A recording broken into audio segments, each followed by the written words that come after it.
And this is the first episode, the Tech Chat podcast. Yeah, so from our podcast, we'll be covering the trending stories within our IT space in Kenya and worldwide. So we welcome our viewers to be tuned in. We'll be pondering on different tech topics that we have. We see where we can get to share some knowledge with you guys. Yeah, and so the first thing this week, nimesikia gava imehakiwa. Yeah. So Gava, what happened? The websites ama ni nini? All the government websites were offline this week. Not really offline, zilikuwa hacked na the hackers had left some messages on the website. So kama ulikuwa una visit any government website ulikuwa unapata those messages from the hackers. So no one was accessing like eCitizen, iTax, what websites? The main sites that were affected were just mainly government informational sites, but the key one like iTax was not affected because that one is running on a different system. Okay. So iTax, for systems like iTax is managed by a company by Tata. You know Tata Industries? Yeah, funny enough about Tata Industries. Yeah. How come I know Tata from the tractors? Yeah. Say wanatengeneza tractors. Am I wrong? Yeah, you're right. It's a big global conglomerate. It's a big global conglomerate. So what they do, they do very many products and they try to specialize. So what they do, if they cannot start a company from scratch, they will go ahead and buy an existing company. So Tata Industries currently owns Range Rover. They own Jaguar. I think they own most of the native British car companies.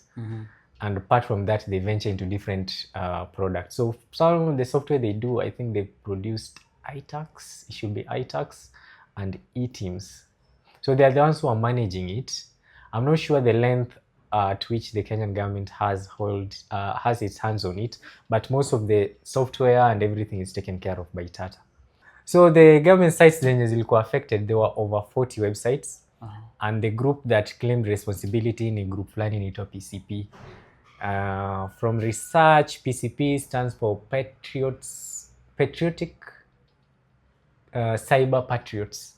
So it's a hacktivists. Hacktivists, for wale watu wamefanya security, activists are basically hackers. They may be sponsored.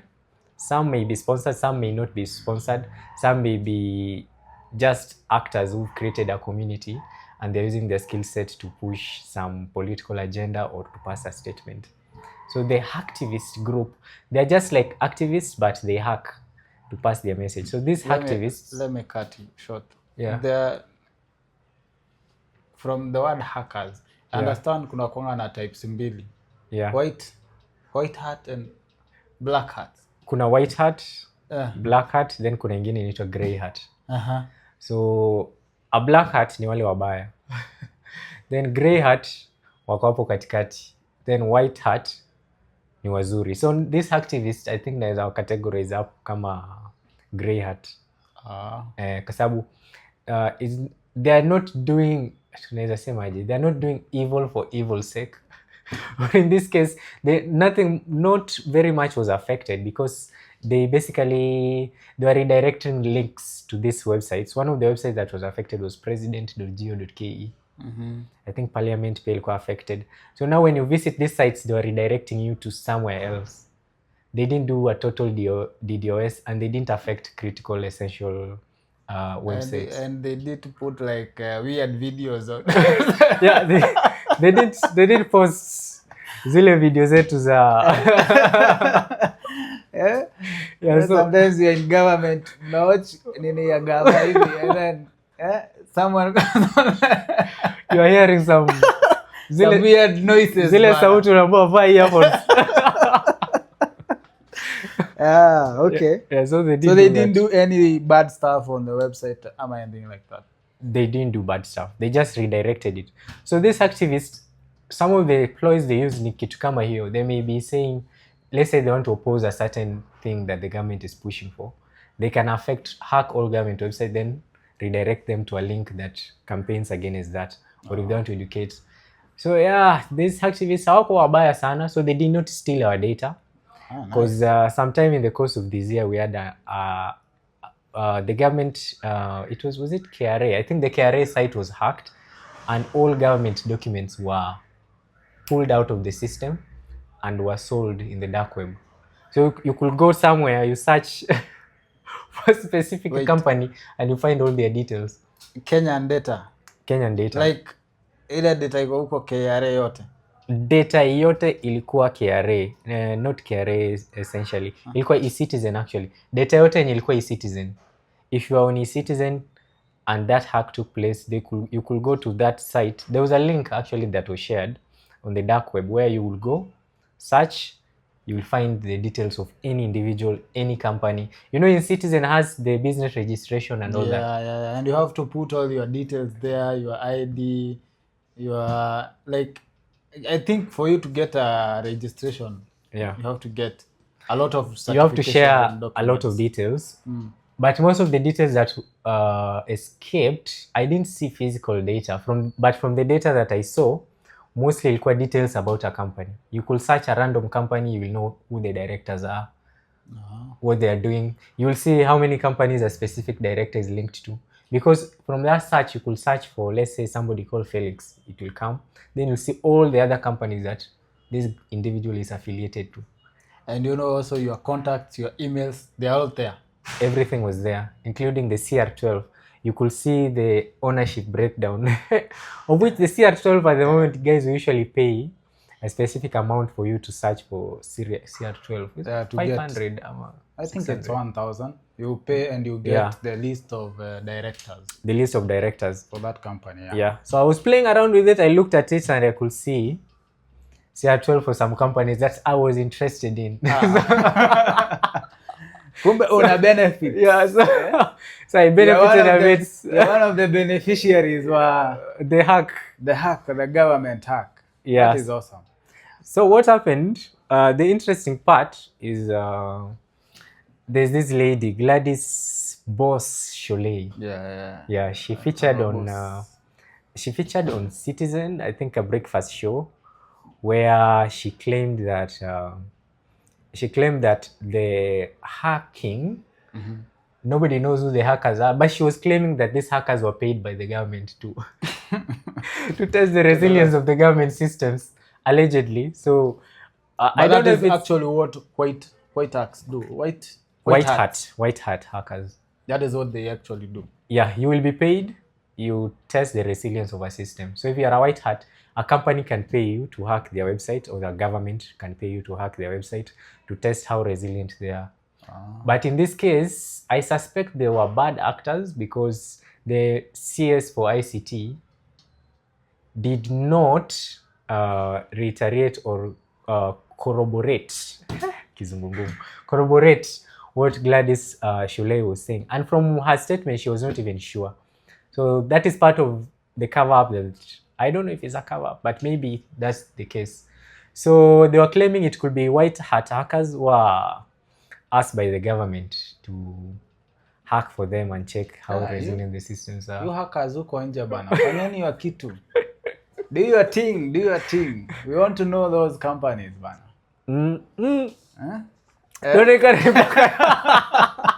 Don't encourage tunataka kuona hizo ma CR12 nani wanaona.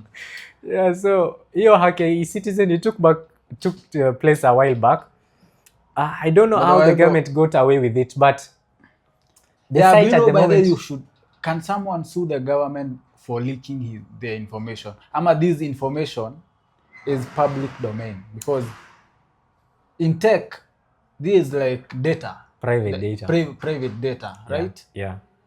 But also when you do like a company, is it really private data or public data? Because anyone who needs to search, kama someone maybe amefanya kampuni yake huko. That's a good question. Because is it public data? Is it public data or it's private data actually? Because I think the lawyers in the house should help us here, because this is a situation. If I want to get the CR12 for any company, I go to eCitizen, I pay 1,000 shillings. You said it's 1,000? Probably. It should be Kinda, I'm 1,000. not 500, sure. between 500 and 1,000. I pay this money to eCitizen, then I do a search, then it gives me the details of this company. And there is no special permission I need to get from, let's say, the owners. Actually, I used to think that Yeah. it has to be own company for you to do that. Really? Like lazima ulogin kwa eCitizen yako ndio uitishe CR12 yako. You mean you can search any company CR12 there? You just need to pay. I think so. I'm not sure how the CR12 search works. So I think Yeah. for CR12, for you to get it, you have to be like a director ama someone within that company, so that you have to log in on your eCitizen, access your company's details, and now request for CR12. For guys who don't know what CR12 is, explain to them what is CR12 and why it's important to these businesses. I'm not a business consultant, but yeah. I know a CR12 ama a CR13 is a list of directors.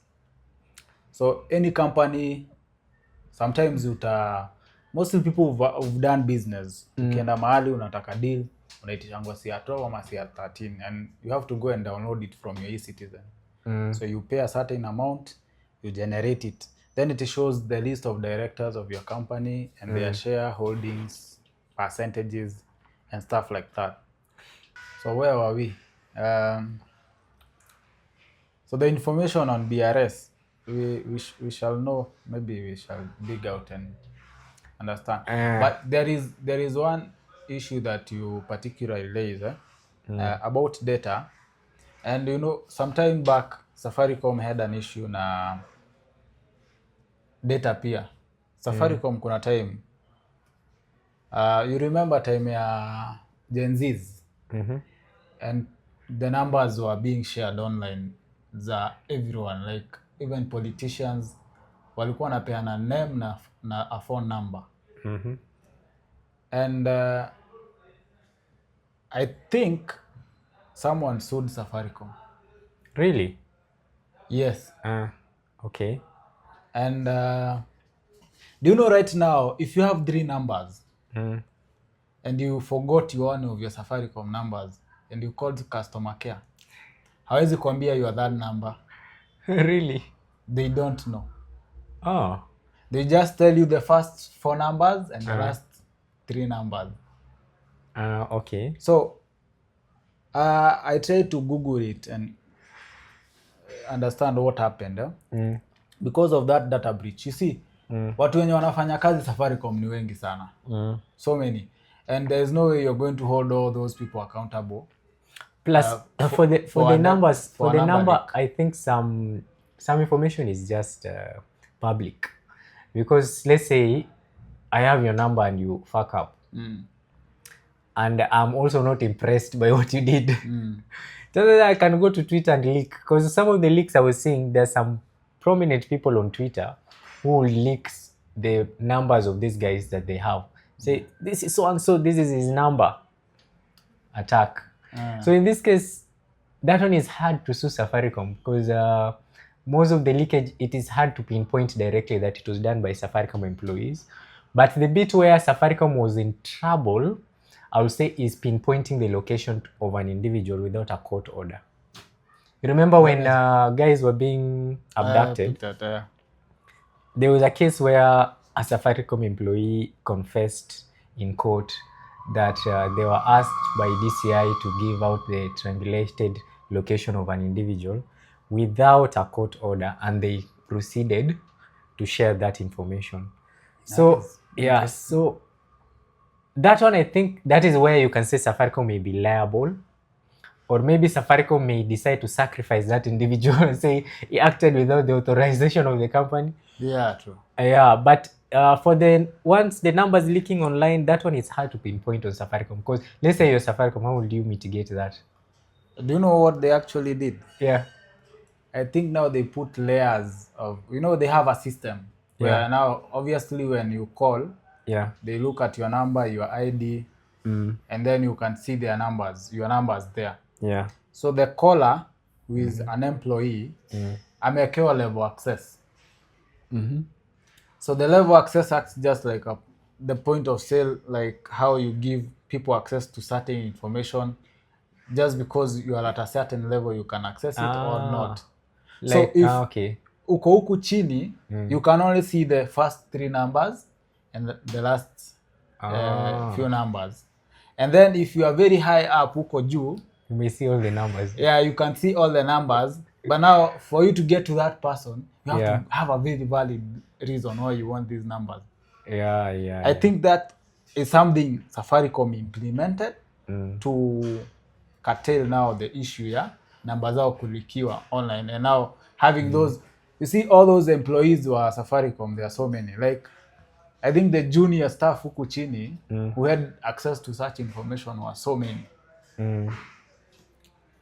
And now they just introduced that, and now they have like only 500 people can see all the numbers. You see that? So you have the XXX on the screens for the guys. Yeah, and because I tried, I happened to lose a number. I registered a number, I wanted to do something with it, and then I lost it because I didn't use it until like it was 6 months later. So I called them. Initially, I had done that some time back, and someone, a customer care, actually akanipatia number. So I thought, I'm still going to do that. But this was very recent, like 5 months ago, just after the issue, the Gen Zs. So I called the customer care, and they told me, man, this is very difficult right now. If you really want this number, go to the nearest customer care and go with your ID and watakusaidia. So I went physically to their shop, hapa Moi Avenue.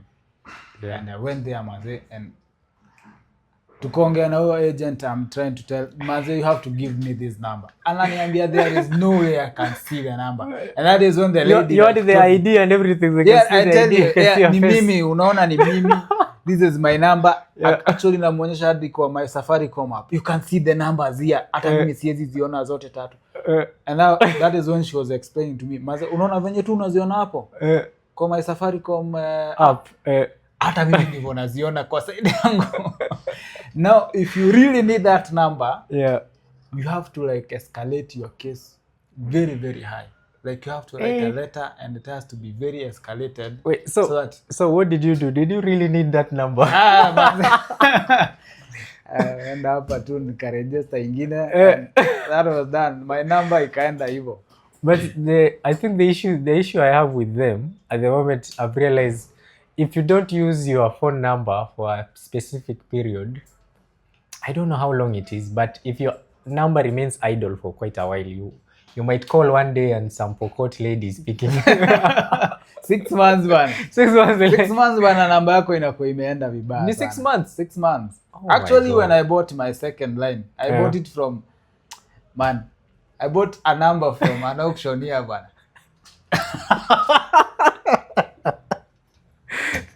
What happened? So this guy was like an auctioneer, I don't know where.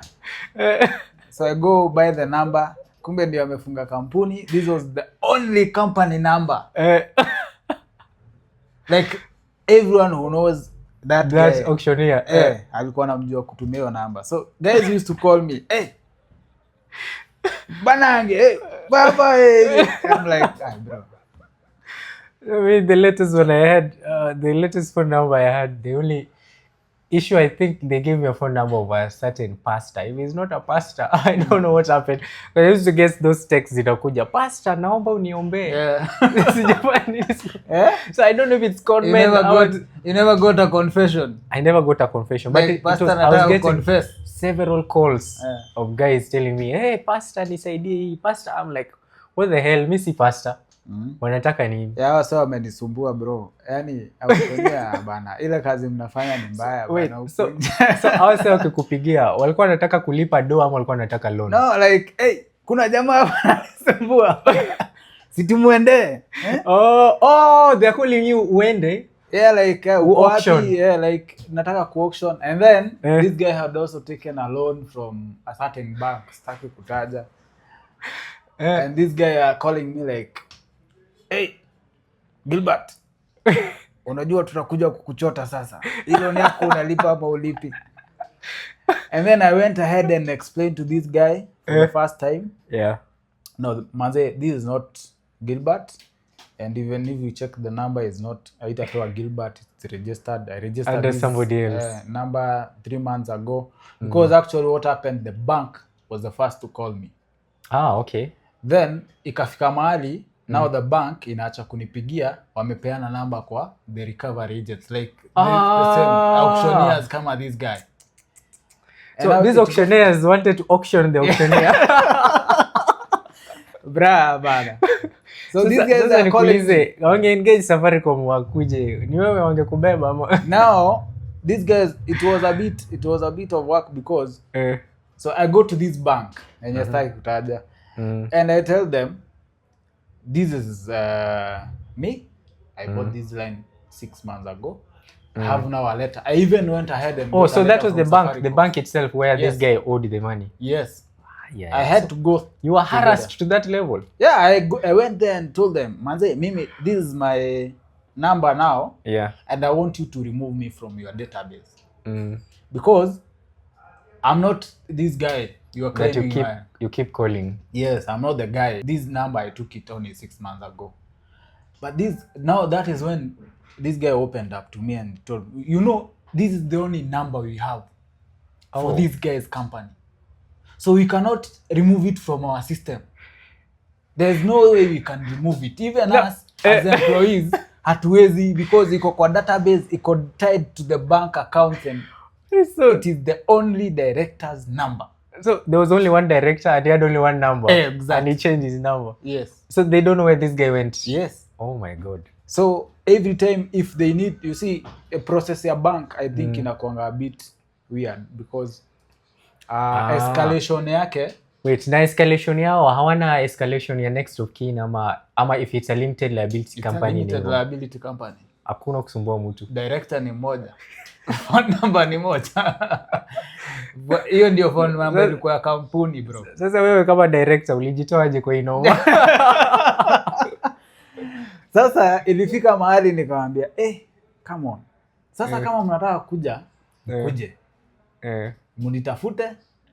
Now the funny part was I'm in Nairobi and wao wako I think Kisumu ama somewhere.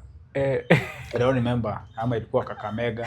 And now they are auctioneer jalipa. Man, no. Messed up shit.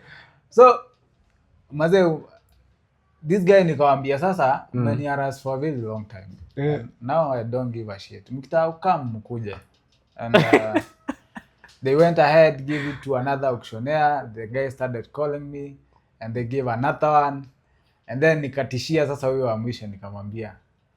Sasa wa mwisho the last guy. So wait, these auctioneers inakwanga vitisho tu ama wanakuja na kuauction? Ni vitisho. I think mostly ni vitisho until they can locate you. If they can locate you, you are safe. Yeah, you are safe because like these guys, you see, our auctioneers wakinicall, mimi huwa napick tu simu every time because they are passing it to a new auctioneer. Ni kama hiyo wanapeanga huyu anapiga simu for like 5-10 times, akichoka anapatia mwingine, like sijui ndio escalation ya bank ama how they do it. But eventually nikawaambia, wa mwisho nilimwambia, unaona ukipiga hii simu tena. Hawa say before wakuja kwa auction unakuanga umekoliwa mara mingi. Si ati msema unaamuka tu mara moja gari imeenda, nyumba inaenda. Vitu zinarushwa. And funny enough, I get a message from the same number. After like, hata ni juzi tu. I see a message from NTSA. Now, hi, this guy's name. Hi, let's call him John. Hi, John. Your car is ready. KD. Sai tuko KD? KD nini imekuwa registered. Jamaa amenunua gari. So the auctioneer is doing well. The broke guy is doing very well bana. Amekula pesa za bank. The auctioneer mali huko bwana. Hujafanyia bank poa. Okay. The beef I have with Safaricom at the moment is I don't know if it's embracing the automation. There's a lady who complained on Twitter. Alikuwa anasema squeeze getting hold of an agent is very very hard. Ukicall 100, ukall 200, ukall what? Speaking to an actual agent is very hard. Unafika. Have you had that issue? Yeah. I think some few days ago, I think I'd sent money to a wrong number, and I was trying to get hold of a customer service agent. I was calling them. I think I called 100, and there was no option. There's no option for speak to customer service agent. Option 1, speak to this. 2, speak to this. No, sorry, not speak to this. 1, select 1 for M-Pesa reversal. Then I call this guy is tell me, for if it's an M-Pesa inquiry, make sure you select a specific option. Then under those options, you'll get an option for speaking to an agent. But unfortunately, okay, I tried, but I didn't get an agent because I selected the issue as M-Pesa. By the M-Pesa issues that were listed there, I never got an option to speak to an agent. So sijao agents walivutwa kazi, mazee ama sijui nini ili happen. My agent wako. But Safaricom, I think sometimes, who have I had a problem with? Because I do Safaricom. Are you on postpaid or on prepaid? I'm prepaid. Prepaid. That is now you call 100. Yeah. Wait, postpaid muna call number ingine? 200. Unapatanga agent? I've never had an issue I have never had. Oh, you've never had an issue to I have that you need an intervention of an agent? No. I have never had to wait that long. That is why I'm like, maybe. Maybe we can test. Maybe it could be a. We can test and see. Let me call 100. How come you're still using prepaid, bana? Yeah? I'm supposed to be using postpaid. Postpaid, bana. Na prepaid naonanga ikiwa expensive hata kuliko. No, for guys, I think it's cheap for guys who gotten their whatever, their phone numbers kitambo. No. Squeeze kuna deal fiti sana na Safaricom. By the way, guys. Okay, let's see. To enroll your voice, press 1. To continue to main menu, press 2. Let's see. For M-Pesa reversal and other M-Pesa services, press 1. To report fraud numbers, get PUK, SIM replacement, and other queries with your line, press 2. For Hustler Fund, Fuliza, and other loan services, press 3. Okay. For charged SMS and billing queries, press 4. For insurance products, promotional offers, and other services, press 5. There's no option for an agent. Hakuna option for agent. Na wanazusha. Exactly like, hey bro. Nataka agent wazi. To report fraud numbers, get PUK, SIM replacement, and other queries with your line, press 2.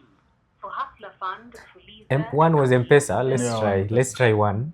To reverse money sent to the wrong number, press 1. Okay. To reverse money paid to the wrong till or pay bill number, press 2. For M-Pesa statement, press 3. To unlock your M-Pesa account or get M-Pesa PIN, press 4. For M-Pesa balance, press 5. No agent.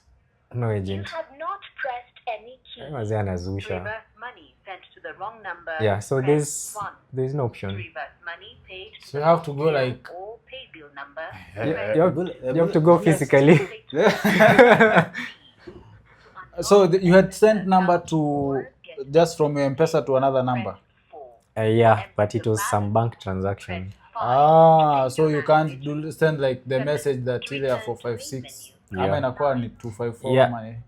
Yeah, I can't. To that 4.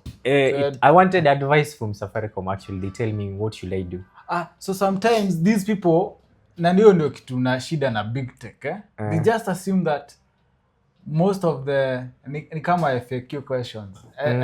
There is a certain software we had gotten from India some time back, and pala kwa FAQ these guys are like, if you have a question, go to our FAQ.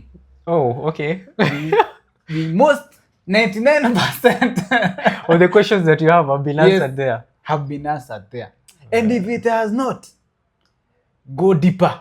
There must be. Like this guy is trying to show you that there's no need. They have no provision for agents. Exactly. Like you really don't need to contact them. And sometimes you have a very unique problem. I don't know. I've not used. I hear they had something called Zuri. I don't know if it's an AI. Like a chat. No. But I think she's on. But I think the claim that lady made on Twitter must be true, because I've not seen customer care agent. Maybe you can try 200. 200. Watu wa post pay. Wanasemaje? Watu wa post pay. Let's see.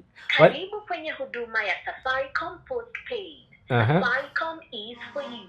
To continue in English, press 1. Kuendelea, dear customer, for SIM replacement services, kindly visit the nearest Safaricom Care outlet with your ID for assistance. Dial *100# to locate a care outlet near you. For postpaid balance, press 1. For M-Pesa services, press 2. For PUK, to unblock your line, press 3. For SIM replacement, press 4. Report fraud, press 5. To speak to an agent, press 0. Oh. Yeah. So nyinyi ndio mko na privilege msee? I've never had an issue like that. Oh man, ama wameona mimi nawasumbua sana wakasema it will take. Welcome to Safaricom Postpaid service. Dear customer, we value your feedback. As a result, we may ask you a few questions regarding the quality of service we offered at the end of your call. Thank you. Please wait on the line as your call is transferred to the next available agent. The call may be recorded for quality purposes. Did you know that you could easily get 50% extra airtime only on Safaricom? It's simple. Thank you for calling. This is Lynette. How may I help you?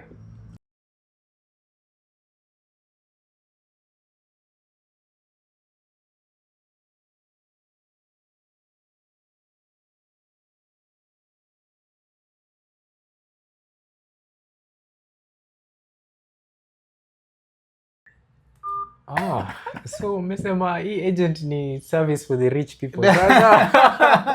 Watu rich wa gani bwana? Amia bwana, ingia huku bwana. Umesema kama una Audi achana na. No. But we'll see. We see 200 is working, 100 I've not seen the option, but yeah, so watu wa postpay mko sorted, mko na agents. Agents wanasikiza ground So I have a burning question. Why is it that when you're sending money, let's say 1,000 or 10,000 shillings, you will have a specific transaction fee, and this transaction fee changes depending on the amount of money you are sending? Why is it the case?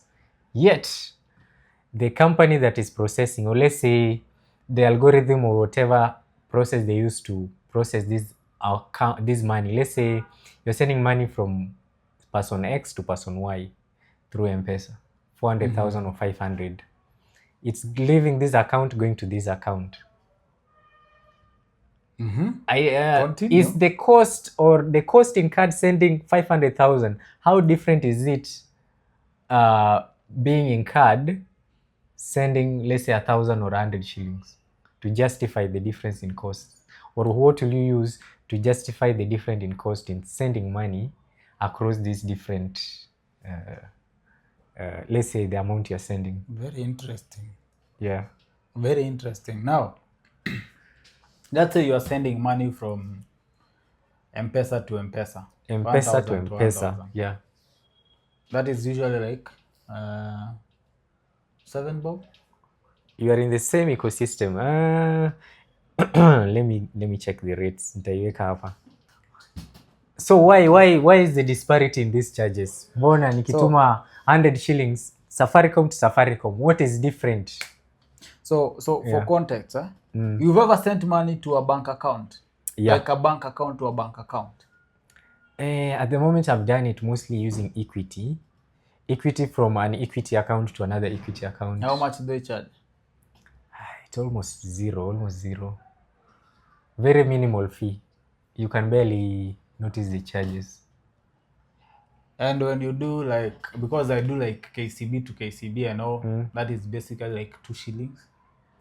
Okay, most of the transfers I've done is with Equity, and doing Equity to Equity is almost nil. The charges are very, very minimal. I think it's around 2 bob or something. I think every bank to bank transactions are very minimal. Yeah, actually, it has reached a point where most of the payments I get from suppliers, if they have a specific bank account, I send them through that bank account. Rather than sending it through M-Pesa, because I see the charges are higher. But when I do bank to bank, the charges are usually low. So I don't know. Wait, you were to explain for me this context. Why is it when we are sending 100,000 to another M-Pesa account, why is it so expensive compared to the other other platforms that we have? So if you look at Bitcoin, like when you are doing transactions using Bitcoin, charges zao zinakuangaje? Like if you, let's say I actually checked out WeChat. Okay. Now this conversation, I think we'll have to do it on the next podcast. We need to understand what's going on with the transfers. We see transfer charges in the Kenyan market, because there's so much discrepancies between the transactions of maybe banks. Airtel to Airtel is free. Why is it free? Nasikianga Airtel to Airtel ni free to Mado. Using Airtel uses, is it Airtel Money? Airtel Money to Airtel Money. Airtel Money nasikianga ni free. Nasikia hadi ukitumia msewa M-Pesa ni free. Serious? Yeah, I have seen. Ama mimi nasikianga vitu zangu. Okay. Nashindo kwa nini watu wa Airtel by the way? Okay. So Airtel to Airtel you get free. Okay. I'll have to convert. I think we need to dig this to kuje in our next episode we are going to dig deep into this. Who is exploiting who in this market? And we will also need to see the reason why is it that sending 100,000 is different from sending 1,000, and you're using the same ecosystem. You know, okay, like it's balancing a ledger. It's just balancing a ledger. Because if you're doing an equity to an equity, you're just taking money from this. You're just changing numbers. Account, like ata what is happening in the back end. Unajua say ase wa bank wanataka ni kama kuna mambo mingi sana inaenda huko nyuma. But actually what is happening kwa database, you're just changing either the code ownership, because maybe you have an ID. Create a bank kwa account, account kwa bank, sorry. You get like an ID, a very unique ID that the bank identifies you as its customer. Yeah. So you have money linked to that ID in a database. Ni kama 2 boxes. Let's say you have like a big room, iko na boxes za safe. Na iko tu hapo ndani, and these things are done electronically by the way. So you just taking money from this point to this point. Whether it's 100,000, this money is in digital form. Si ati ni mzito, juu ni kubwa, ama ati juu ni ndogo ni lighter. You're just taking up a specific some bits too. Some bits you are updating to another. They are using the same energy. They're using the same energy. Ama do they use different? We need to dig into this. We see. To dig into this and understand. Why and Airtel? Why are you free? Why are you sending money? Kwa nini mnapeana vitu bure? Okay, because I was interacting with nasemekananga ukipewa kitu ya bure. Yeah. Ujue where something is free, you are the product. Okay, because we need to dig into this. We also see why this be tuned. In our next podcast, we'll be digging deep into this. We have to see who is exploiting who. And if you have more information, you can also DM us. Wake up kwa chat, tuambie justification ni nini. Why is the exchange rate higher? Yeah, this has been the Tech Chat podcast. Welcome. Piga like, comment, share hapo chini. Hit the like button, subscribe. We're looking forward to the next episode. It was a pleasure having this session with you guys. Peace.